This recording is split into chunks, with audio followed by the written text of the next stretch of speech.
नमस्कार। Sky education for you में आप लोगों का स्वागत है। आज से हम लोग लाइट चैप्टर से जुड़े कुल 500 इम्पोर्टेंट प्रश्नों की एक सीरीज शुरू कर रहे हैं। यह इस सीरीज का पार्ट 1 है और इस सीरीज में हम लोग कुल 50 इम्पोर्टेंट प्रश्नों को देखेंगे। तो चलिए शुरू करते हैं लाइट चैप्टर का पार्ट नंबर 1। तो यहाँ पर पहला क्वेश्चन है, कैमरे में किस प्रकार के लेंस का प्रयोग किया जाता है। तो फोटो खींचने वाला जो कैमरा होता है उसमें उत्तल लेंस का प्रयोग होता है, यानी कि इसका राइट आंसर होगा ऑप्शन नंबर ए। अगला प्रश्न है, मृग तृष्णा बनने का क्या कारण है। तो मृग तृष्णा बनने का कारण होता है प्रकाश का पूर्ण आंतरिक परावर्तन, यानी कि इसका राइट आंसर होगा ऑप्शन नंबर ए। अगला प्रश्न है, एसआई पत्ती में लेंस की शक्ति की इकाई क्या है। तो एसआई पत्ती में लेंस की शक्ति यानी कि लेंस की क्षमता की इकाई है डायोप्टर, यानी कि इस प्रश्न का राइट आंसर होगा ऑप्शन नंबर डी। अगला प्रश्न है, सूर्य की किरणों में कितने रंग होते हैं। तो सूर्य की किरणों में 7 रंग होते हैं, यानी कि इसका राइट आंसर होगा ऑप्शन नंबर डी। अगला प्रश्न है, प्रकाश का वेग सर्वप्रथम किसने मापा। तो प्रकाश के वेग को सर्वप्रथम रोमर नामक वैज्ञानिक ने मापा था, यानी कि इसका राइट आंसर होगा ऑप्शन नंबर सी। अगला प्रश्न है, प्रकाश का रंग किसके द्वारा निश्चित किया जाता है। तो प्रकाश का रंग निश्चित किया जाता है उसके तरंगदैर्घ्य के द्वारा, यानी कि इसका राइट आंसर होगा ऑप्शन नंबर सी।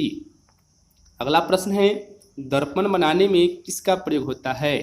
तो दर्पण का जो निर्माण होता है उसमें सिल्वर नाइट्रेट का प्रयोग होता है, यानी कि इस प्रश्न का राइट आंसर होगा ऑप्शन नंबर ए। अगला प्रश्न है, 2 समांतर दर्पणों के बीच कितने प्रतिबिंब देखे जा सकते हैं। तो 2 समांतर दर्पणों के बीच कुल मिलाकर अनंत प्रतिबिंब बनते हैं, यानी कि इसका राइट आंसर होगा ऑप्शन नंबर डी। अगला प्रश्न है, दूर की वस्तुओं को देखने के लिए किस उपकरण का प्रयोग किया जाता है। तो दूर स्थित वस्तुओं को देखने के लिए बाइनोक्यूलर दूरबीन का प्रयोग होता है, यानी कि इसका राइट आंसर होगा ऑप्शन नंबर डी। अगला प्रश्न है, वायुमंडल में प्रकाश के विसरण का कारण है क्या। तो वायुमंडल में प्रकाश के विसरण का कारण है वायुमंडल में उपस्थित धूलकण, यानी कि इसका राइट आंसर होगा ऑप्शन नंबर बी। आप याद रखें, जब प्रकाश की किरण वायुमंडल से होकर पृथ्वी तक आती है तो उसे धूलकण से होकर गुजरना पड़ता है और धूलकण पर पड़ने के बाद वह फैलती है, जिस घटना को प्रकाश का विसरण कहा जाता है या फिर प्रकाश का प्रकीर्णन कहा जाता है। अगला क्वेश्चन है, सूक्ष्मदर्शी प्रयुक्त होता है निम्न में से किसके अध्ययन के लिए। तो सूक्ष्मदर्शी का जो प्रयोग होता है वह छोटी वस्तुओं के अध्ययन के लिए होता है, यानी कि इसका राइट आंसर होगा ऑप्शन नंबर बी। अगला प्रश्न है, प्रकाश छोटे छोटे कणों से मिलकर बना होता है जिसे क्या कहते हैं। तो प्रकाश बहुत ही छोटे छोटे कणों से मिलकर बना होता है और उन कणों को फोटोन कहा जाता है, यानी कि इसका राइट आंसर होगा ऑप्शन नंबर डी। आप याद रखें, प्रकाश जिन छोटे छोटे कणों से मिलकर बना होता है उसे फोटोन कहा जाता है, यानी कि प्रकाश की सबसे छोटी इकाई फोटोन कहलाती है। अगर सवाल यह पूछा जाए कि फोटोन का आवेश व द्रव्यमान कितना होता है, तो आपको याद रखना है फोटोन का न तो कोई आवेश होता है और न ही कोई द्रव्यमान होता है। अगला प्रश्न है, प्रकाश तरंग किस प्रकार का तरंग है। तो प्रकाश तरंग जो है वह अनुप्रस्थ तरंग है, यानी कि इसका राइट आंसर होगा ऑप्शन नंबर ए। अगला प्रश्न है, प्रकाश का तरंग सिद्धांत किसने दिया। तो वर्तमान समय में प्रकाश के 2 सिद्धांत हैं, एक है कण सिद्धांत और दूसरा है तरंग सिद्धांत। तो प्रकाश का जो तरंग सिद्धांत है इसका प्रतिपादन किया है हाइगेंस नामक वैज्ञानिक ने, यानी कि इसका राइट आंसर होगा ऑप्शन नंबर बी। अगर यह पूछा जाए कि प्रकाश के कण सिद्धांत को किसने दिया था, तो प्रकाश के कण सिद्धांत को दिया था न्यूटन नामक वैज्ञानिक ने। अगला प्रश्न है, निम्न में कौन सी घटना यह निर्णय लेने में सहायक होती है कि प्रकाश एक अनुप्रस्थ तरंग है। थोड़ी देर पहले मैंने आपको बताया है कि प्रकाश एक अनुप्रस्थ तरंग है, तो वह कौन सी घटना है जो यह बताती है कि प्रकाश एक अनुप्रस्थ तरंग है। तो इसका राइट आंसर होगा ऑप्शन नंबर सी, यानी कि प्रकाश के ध्रुवीकरण का सिद्धांत यह निर्णय लेने में सहायक होती है कि प्रकाश एक अनुप्रस्थ तरंग है। अगला सवाल है, प्रकाश के लिए विद्युत चुंबकीय स्वरूप की खोज किसने की थी? तो प्रकाश के लिए विद्युत चुंबकीय स्वरूप की खोज किया था मैक्सवेल नामक वैज्ञानिक ने, यानी कि इसका राइट आंसर होगा ऑप्शन नंबर सी। अगला प्रश्न है, किसने सर्वप्रथम यह दिखाया कि प्रकाश तरंगों का विवर्तन होता है? यानी कि प्रकाश के विवर्तन को सर्वप्रथम किसने दिखाया था? तो आपको याद रखना है, ग्रेमाल्डी नामक वैज्ञानिक ने सर्वप्रथम यह दिखाया है कि प्रकाश तरंगों का व्यतिकरण होता है। अगला प्रश्न है, प्रकाश विद्युत प्रभाव का प्रतिपादन किसने किया है? तो प्रकाश विद्युत प्रभाव का प्रतिपादन किया है आइंस्टीन नामक वैज्ञानिक ने, यानी कि इसका राइट आंसर होगा ऑप्शन नंबर सी। अगला प्रश्न है, निम्नलिखित में से कौन सी घटना प्रकाश और ध्वनि दोनों में घटित नहीं होती है? तो विवर्तन, परावर्तन और अपवर्तन, ये तीनों घटना प्रकाश और ध्वनि दोनों में घटित होती है, जबकि ध्रुवण की घटना जो है वह प्रकाश और ध्वनि दोनों में घटित नहीं होती है। यह केवल प्रकाश में घटित होती है, जबकि ध्वनि में घटित नहीं होती है, यानी कि इसका राइट आंसर होगा ऑप्शन नंबर बी। आप याद रखें कि ध्रुवण की घटना केवल प्रकाश में घटती है, ध्वनि में नहीं घटती है। अगला सवाल है, किसी अवरोध के किनारे से प्रकाश का मुड़ना क्या कहलाता है? तो किसी भी अवरोध के कोर यानी किनारे से प्रकाश के मुड़ने की घटना को विवर्तन कहा जाता है, यानी कि इसका राइट आंसर होगा ऑप्शन नंबर बी। अगला प्रश्न है, निम्नलिखित में से कौन सा सिद्धांत प्रकाश के तरंग प्रकृति की पुष्टि करता है? तो प्रकाश के तरंग प्रकृति की पुष्टि करता है व्यतिकरण का सिद्धांत, यानी कि इसका राइट आंसर होगा ऑप्शन नंबर बी। अगला प्रश्न है, प्रकाश विकिरण की प्रकृति कैसी होती है? आपको इसमें बताना है कि प्रकाश तरंग के समान है, कण के समान है, तरंग एवं कण के समान है, या फिर तरंग एवं कण के समान नहीं है। तो इसका राइट आंसर होगा ऑप्शन नंबर सी, यानी कि प्रकाश को तरंग एवं कण के समान माना गया है। अगला प्रश्न है, प्रकाश के चिकने पृष्ठ से टकराकर वापस लौटने की घटना को क्या कहते हैं? तो प्रकाश के चिकने पृष्ठ से टकराकर वापस लौटने की घटना को प्रकाश का परावर्तन कहा जाता है, यानी कि इसका राइट आंसर होगा ऑप्शन नंबर बी। अगला प्रश्न है, प्रकाश में ध्रुवण की घटना से यह सिद्ध होता है कि प्रकाश तरंगे हैं। तो थोड़ी देर पहले मैंने आपको बताया है कि प्रकाश के ध्रुवण सिद्धांत यह बताता है कि प्रकाश एक अनुप्रस्थ तरंग है। अगला प्रश्न है, प्रकाश का वेग किसमें अधिकतम होता है? तो प्रकाश का वेग सबसे अधिक होता है निर्वात में, यानी कि इसका राइट आंसर होगा ऑप्शन नंबर सी। आप याद रखें कि प्रकाश का वेग सबसे अधिक निर्वात में होता है, निर्वात से कम होता है गैस में, और गैस से कम होता है यहाँ पर द्रव में, और सबसे कम होता है ठोस में। नेक्स्ट क्वेश्चन है, तापमान, माध्यम के तापमान में वृद्धि के साथ प्रकाश की गति पर क्या प्रभाव पड़ता है?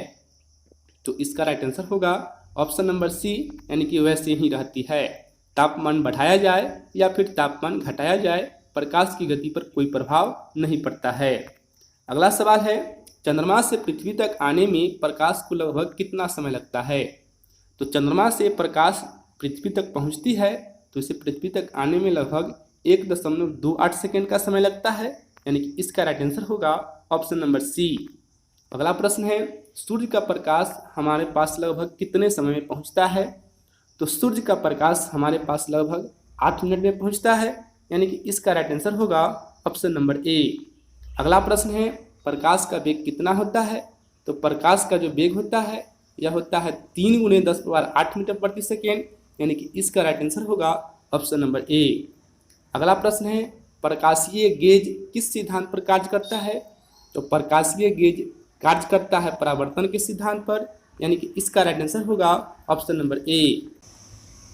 नेक्स्ट क्वेश्चन है, एक काटा हुआ हीरा क्यों जगमगाता है? तो जब आप किसी हीरे को काट देते हैं तो वह जगमगाने लगता है, इसका कारण है प्रकाश का पूर्णांतरिक परावर्तन, यानी इसका राइट आंसर होगा ऑप्शन नंबर सी। अगला प्रश्न है, पानी से भरे बर्तन में पड़ा एक सिक्का किस कारण थोड़ा उठा हुआ प्रतीत होता है? तो पानी से भरे बर्तन में पड़ा हुआ सिक्का थोड़ा सा ऊपर उठा हुआ दिखाई पड़ता है, इसका कारण है प्रकाश का अपवर्तन, यानी कि इसका राइट आंसर होगा ऑप्शन नंबर बी। अगला प्रश्न है, पानी में लटकाकर बैठे हुए व्यक्ति को उसका पैर मुड़ा हुआ और छोटा दिखाई पड़ता है, क्यों? तो इसका भी राइट आंसर होगा ऑप्शन नंबर ए, यानी कि अपवर्तन के कारण ही। आप याद रखें कि अगर आप पानी में पैर लटकाकर बैठ जाइएगा तो आपका पैर मुड़ा हुआ और छोटा सा दिखाई पड़ेगा। अगला प्रश्न है, पानी में हवा का बुलबुला किस तरह काम करता है? तो पानी में हवा का बुलबुला जो है वह कार्य करता है अवतल लेंस की तरह। अगला प्रश्न है, दाढ़ी बनाने में किस दर्पण का प्रयोग होता है? तो दाढ़ी बनाने में प्रयोग होता है अवतल दर्पण का, यानी कि इसका राइट आंसर होगा ऑप्शन नंबर बी। अगला प्रश्न है, वाहनों के अग्रदीपों यानी हेडलाइटों में किस प्रकार के दर्पण का इस्तेमाल किया जाता है? तो वाहन का जो हेडलाइट होता है उसमें भी अवतल दर्पण का ही प्रयोग किया जाता है। अगला सवाल है, पेरिस्कोप बनाने में किसका प्रयोग होता है? तो पेरिस्कोप के निर्माण में समतल दर्पण का प्रयोग होता है। अगला सवाल है, साबुन के पतले झाग में चमकदार रंगों का बनना किस परिघटना का परिणाम है? तो आपने यह देखा होगा कि साबुन का जब झाग बनता है तो वह सूर्य की किरण पड़ने के बाद कई चमकदार रंगों में चमकने लगता है। तो इसका कारण क्या है?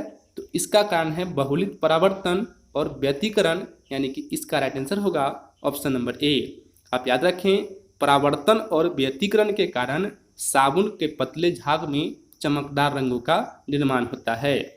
अगला है, किस साल में ओले रोमर ने इतिहास में पहली बार प्रकाश की गति को मापा था? तो आपको पता है कि प्रकाश की गति को रोमर नामक वैज्ञानिक ने मापा था, और ये मापे कब थे? तो इसका राइट आंसर होगा ऑप्शन नंबर बी, यानी कि 1676 ईस्वी में। अगला है, बरसात के दिन जल पर छोटी तैलीय परतों में चमकीले रंग दिखाई देते हैं, यह किसके कारण होता है? तो बरसात के दिन में जल पर छोटी तैलीय परतों में चमकीले रंग दिखाई देते हैं, इसका कारण है परिक्षेपण, यानी कि इसका राइट आंसर होगा ऑप्शन नंबर बी। अगला सवाल है, तरंगताल वास्तविक गहराई से कम गहरा दिखाई देते हैं, यह किसके कारण होते हैं? तो तरंगताल वास्तविक गहराई से कम गहरा दिखाई देते हैं, इसका कारण है अपवर्तन। अगला सवाल है, एक तालाब के किनारे एक मछुआरा मछली को भाले से मारने की कोशिश करता है, तदनुसार उसे निशाना कैसे लगाना चाहिए? आपसे इस सवाल में पूछा गया है कि एक मछुआरा है जो कि मछली को भाले से मारने की कोशिश कर रहा है, उसे निशाना कहाँ लगाना चाहिए? तो इसका राइट आंसर होगा ऑप्शन नंबर सी, यानी कि जहाँ मछली दिखाई दे उसके नीचे। मछली वास्तव में थोड़ी सी ऊपर दिखाई देती है जबकि होती वह नीचे है, इसलिए जहाँ मछली दिखाई देगी उसके थोड़ा सा नीचे वहाँ पर भाला लगाना चाहिए। अगला प्रश्न है, प्रकाश का रंग किसके द्वारा निश्चित किया जाता है? तो एक क्वेश्चन शायद रिपीट हो गया है। तो प्रकाश का रंग तरंगदैर्घ्य के द्वारा निश्चित किया जाता है। अगला है, प्रकाश का दो अलग स्वरूप है क्या? तो प्रकाश के दो अलग स्वरूप हैं, विवर्तन तथा परावर्तन, यानी कि इसका राइट आंसर होगा ऑप्शन नंबर ए। आप याद रखें कि विवर्तन की घटना जो होती है यह प्रकाश के कण सिद्धांत को सपोर्ट करती है, जबकि परावर्तन की घटना प्रकाश के तरंग सिद्धांत को सपोर्ट करती है। अगला सवाल है, प्रकाश निर्वात में भी चल सकता है क्योंकि प्रकाश संबंधित है। तो इसका राइट आंसर होगा ऑप्शन नंबर सी, यानी कि चुंबकीय क्षेत्र से। प्रकाश निर्वात में इसलिए चल सकती है क्योंकि यह चुंबकीय क्षेत्र से संबंधित है। अगला क्वेश्चन है, लाल रंग नीले रंग से किस बात में भिन्न होता है?